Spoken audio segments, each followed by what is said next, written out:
In this video, I'm going to show you how to remove and reinstall the front bumper cover assembly on this Nissan Altima. Let's get started. Starting underneath, there will be 3 Phillips head screws and a push clip on each corner of the bumper cover. For me, the push clip is actually missing, so I'm going to skip past it. But I do have the 3 Phillips head screws to remove, so let's do that. Do the same on the other side. In the center, there are 5 10mm bolts to remove. Remove them all.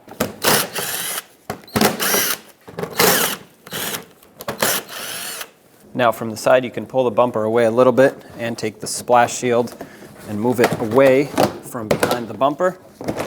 What you're looking for is to expose this corner. Right in here, you can see a 10mm fastener that we have to remove. So grab a socket and take this out.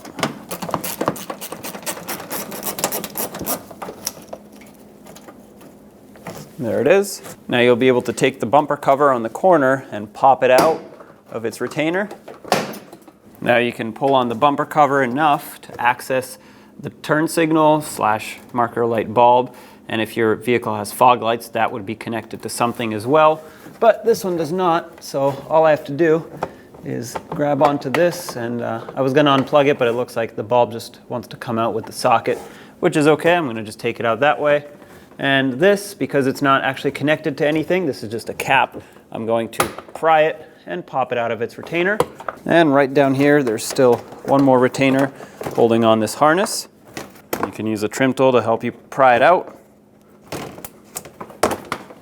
Do the same on the other side.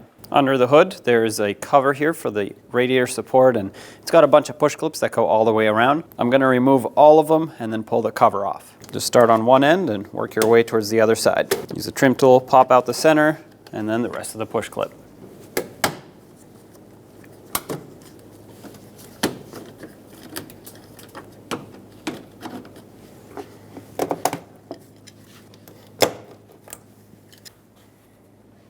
On each corner of the bumper cover, you'll have 3 10mm headed bolts. However, we only need to remove the innermost one because that one goes through the bumper cover and a bracket underneath onto a support bracket below that.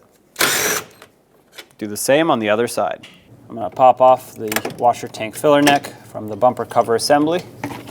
Where the bumper cover meets the fender, you can peel this insulation away. There's a 10mm bolt that you have to remove.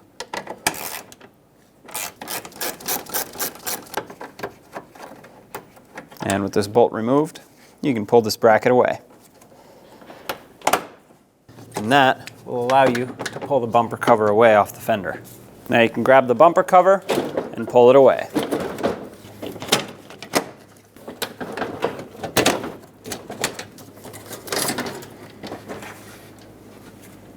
Bring the bumper cover back over.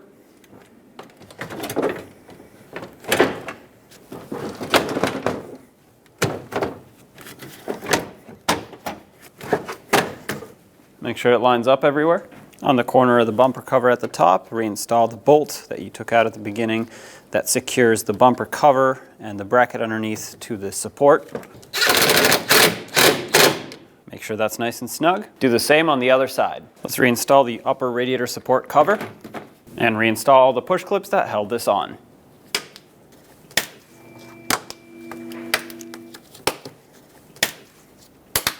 Resecure the washer tank filler neck. Peel this insulation away and slide the bracket back in. Make sure it's seated fully and start the bolt in by hand. Snug it up. And there we go, that's plenty tight. Give it about 1/8 of a turn after it bottoms out and put the insulation back.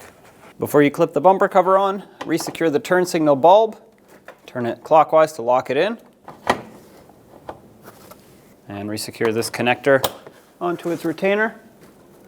And clip the wiring harness back on right over here. On the corner of the bumper cover, clip it onto its retainers on the fender. All right, make sure everything's lined up. And start in the bolt that secures this in.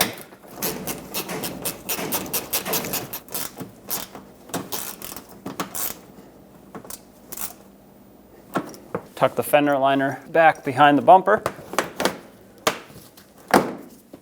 Install all the bolts that go underneath from this splash shield into the bumper cover.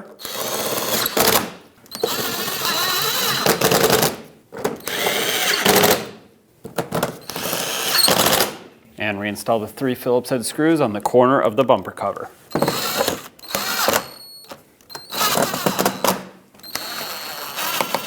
Do this to both sides. When only the best will do, demand TRQ.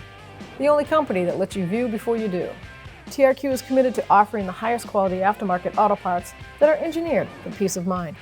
Thanks for using and viewing with TRQ.